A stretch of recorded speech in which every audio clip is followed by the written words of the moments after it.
name's Ramtin Musah. I'm a Team GB boxer. I'm a middleweight, but I'm currently moving up to into light heavyweight category. Uh, the change happened because I just outgrew the weight that I was currently in, and then obviously Recording in progress. And with the Olympic changes, it was beneficial for me to go up and just to make myself happier, being able to eat and grow and naturally fill into a completely different weight category. So being on GB, I'm two-time ABA champion, two-time British champion. I've been to multiple box cups around the world, two-time Tri-Nation champion. Yeah, I've boxed everywhere, boxed anyone. So people hearing this can tell you're from up north, but whereabouts? I'm from a little town called Congleton, which is in Cheshire. It's to describe it, so most people know, it's near Macclesfield. But yeah, it's a really, really nice town, quiet. I quite like it. I like my town. Now, you've just described it as a nice town. Obviously, a lot of people start boxing because they haven't had a nice upbringing necessarily. What was your reason for starting this a long time ago? So originally, I originally born in Ghana and actually moved over here. So when I was young, I moved over, I think, when I was 5 years old, and then moved back to Ghana when I was 8 for 2 years, and then came back in year 6. So I would have been 10 or 11, and then I've been here ever since. So the first time I walked into the boxing gym was because I used to play football, and everyone was like, "Oh, I've been to this boxing gym. It's the greatest for fitness." So I rocked up to the boxing gym, thought I'd give it a go for fitness. Stayed for a couple of months. I did bits and bobs, but nothing crazy. Then my dad kept on saying, "Keep going, keep going." So I kept on going, and I didn't enjoy it at the time because there was quite a few lads that were better than me. So lads at the time that were regional champion, get a breaching national champion. So my club coach used to just throw me in and let me spar them, and they all used to beat me black and blue, and I used to hate it. So I started forgetting my gum shield, all the excuses. I just didn't want to spar. I didn't want to train. I was very, very lazy. Until one day my dad ran into my coach. He was like, "Oh, how's my son doing?" And then because my dad's one of them, he doesn't get himself involved. Like he dropped me off at the gym once and never came back. He says if I want to go, I'll go off my own back, because obviously I didn't live too far from the gym, so I could easily walk. Yeah. So were you my training? Sorry. Yeah. Continue. When you first walked into a gym, that was in England, not in Ghana, or? Yeah, this was in England.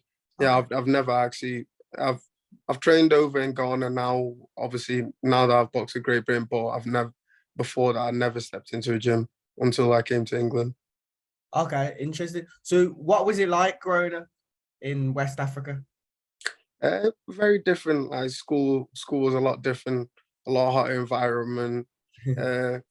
The system here is a lot better run. You get a lot more, education's better, housing, everything. UK is one of the top superpowers in the world. So the setup here is very good, and you can benefit from it. If you work hard, you can get anywhere in the UK. The food's probably better over there, though, isn't it? Yeah, I do love my Ghanaian food. Anytime my dad cooks it, or anytime I go away back to Ghana, I end up putting on stupid amounts of weight. Well, hopefully after 2024 Olympics, which we're going to get onto, you can go over again, celebrate, get some good food then. Is that your goal now, looking forward to 2024? Yeah, 100%. For me, it's just I'm trying to take every step. I'm trying to take all these little tournaments as all learning, try and win as much as I can, pick up all the medals as possible, and then get onto the majors. The majors is